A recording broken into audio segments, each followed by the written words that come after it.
You wake up on a Tuesday. The coffee is the same. The drive is the same. But something inside you isn't. You turned 40 last month. The cake is gone. The cards are in a drawer. And the retirement balance is still zero. You haven't told anyone.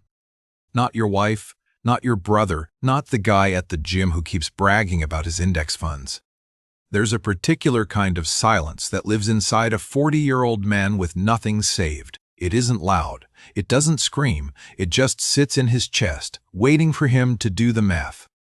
And one night, alone in the kitchen, he finally does. He opens a calculator. He types in his age. He types in 0.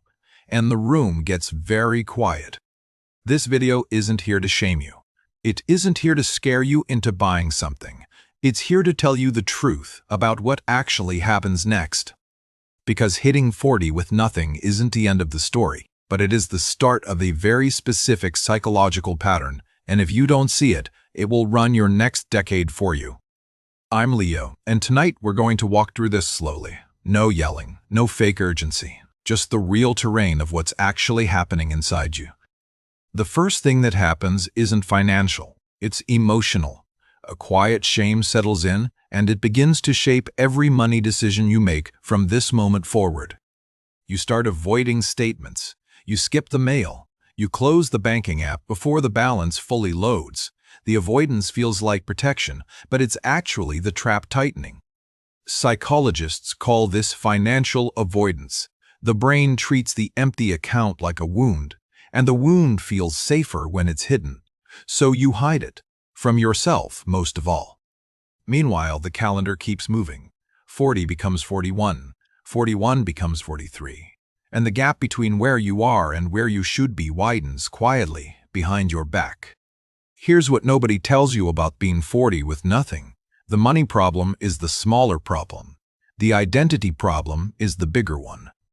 Because somewhere along the way, you absorbed a story. The story said a real man your age has a 401k, a house, a plan, a number. You don't, so part of you starts believing you aren't really a man yet. That belief leaks into everything. It leaks into how you talk to your wife, how you answer your father on the phone, whether you make eye contact at the company holiday party when someone asks about your plans. And here's the cruel part. The shame doesn't make you save more. It makes you save less. Because saving requires hope, and shame eats hope for breakfast. This is the first decoding I want you to hear tonight. Being broke at 40 isn't a math problem. It's a meaning problem, and meaning problems can't be solved with a spreadsheet alone. The second thing that happens is harder to name. You begin to perform wealth you don't have. Not in a flashy way, in a quiet, everyday, almost invisible way. You upgrade the truck because the old one made you feel behind. You pick up the dinner check because letting your friend pay it would expose something. You buy the nice grill because at least the backyard will look like a man's backyard. Each of these purchases delivers a small hit of relief. The relief feels like progress. It is not progress. It is the opposite of progress, wearing the costume of progress. This is lifestyle inflation in its most dangerous form. It isn't driven by joy. It's driven by the gap between who you are and who you think you're supposed to be, and it accelerates every year you stay silent about the real numbers. A healthy version of this looks different. A healthy 40-year-old buys the grill because he likes grilling. The trap version buys the grill because he needs other men to see it. One is freedom. The other is a tax on shame. Now let's talk about what's actually going to happen to your money over the next 20 years. Because the math, while not friendly, is not what most people assume. The average 40-year-old American man has somewhere in the range of 40 to 90,000 saved for retirement. Not the millions you imagine your peers have. Most of them are quietly closer to you than you think. That doesn't excuse the gap, but it should soften the shame. You are not the outlier you feel like at the barbecue. You are closer to the median than to the bottom. Here is the part that matters.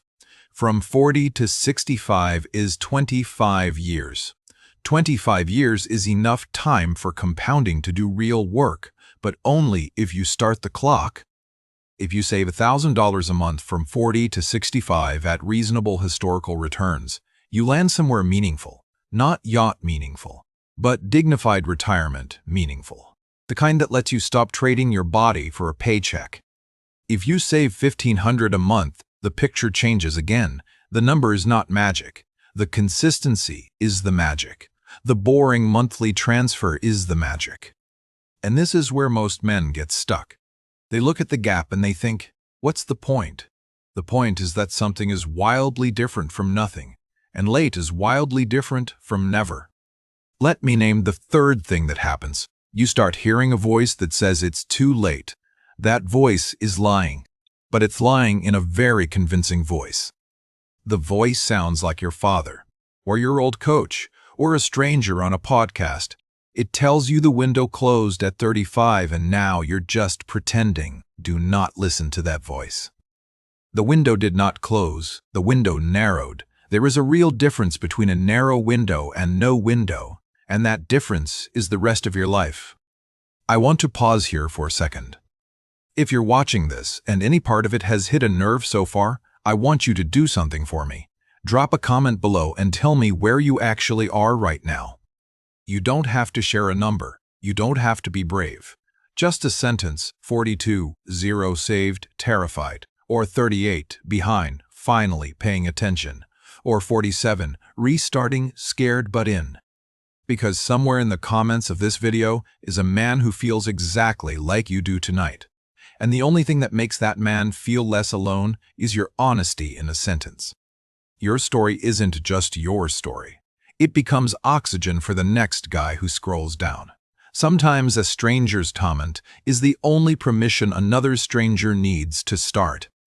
Okay, back to the work. The fourth thing that happens to a 40-year-old man with nothing saved is that his relationship with time changes. He stops thinking in years and starts thinking in regrets. He counts backwards. He thinks about the truck payment he had at 28, the wedding he overspent on at 32, the years he made decent money and somehow had nothing to show. The regret becomes a low hum under everything. Regret is useful for about 10 minutes. After that, it becomes a weight that prevents the very action that would resolve it. You have to learn to thank the regret and then set it down. Here's how you set it down. You separate the man you were from the man you are becoming. The man you were didn't know. The man you are becoming knows. They are not the same person, and they don't share a debt. That's the second decoding I want you to hear. Shame keeps you loyal to the old version of yourself. The work is to defect from him gently, without cruelty, but completely. The fifth thing is the most dangerous, and it's where most men lose the next decade. They start gambling, not at casinos, in their own financial lives. They put too much into one stock because they need to catch up fast. They chase a friend's tip. They buy crypto at the top. They take on a side hustle that costs more than it earns. Each move is the same move dressed differently. The move is this: I am behind, so I must take risks I would not otherwise take. The move feels brave. It is not brave. It is panic in a leather jacket. The healthy version looks almost boring. A boring index fund. A boring monthly contribution. A boring increase every year you get a raise. Boring compounds. Panic does not. This is the advanced nuance most men miss. At 40, your biggest asset is not your portfolio. It is your future earning years and your ability to not blow them up. Protect the runway first, then build the plane. Now let's talk about what changes when you actually start. Because something specific happens inside a man the first month he transfers real money into a real account with his real name on it. He stands up straighter, not at the gym, at the kitchen table, in conversations with his wife, in the mirror in the morning. The number is still small, but the man is no longer hiding. This is the part nobody tells you about late starters. The psychological return on the first deposit is larger than the financial return on the next 10. The first deposit is the one that rewires you. Once you are a man who saves, you make different choices automatically. You drive past the truck dealership without flinching. You let the friend grab the check sometimes. You feel less, not more, about what the other guys are buying. That is the quiet wealth threshold. It isn't a dollar figure. It is the moment your identity stops needing to be propped up by purchases. From that moment forward, money serves you instead of the other way around. And here is where the math finally turns kind. Because a 40-year-old who genuinely commits for 25 years will, in most realistic scenarios, retire with more than he ever believed possible at 40. Not because the returns were spectacular, but because the habits compounded alongside the dollars. He didn't just build a portfolio, he built a man who couldn't be shaken off course. There's one more thing I want to name before we close. The men who recover from a late start almost never do it alone. They tell one person the truth, a wife, a brother, a friend who won't flinch. The telling is the turning point. The shame loses 90% of its power the moment another human knows the real number. Pick that person carefully, then tell them this week. If you are 40, 45, even 52, and you are watching this with a knot in your throat, hear me clearly. You are not too late. You are exactly on time for the version of your life that starts now. The old version is over. He had his run. He made his choices. He doesn't get to vote in this next chapter. That vote belongs to the man watching this screen tonight.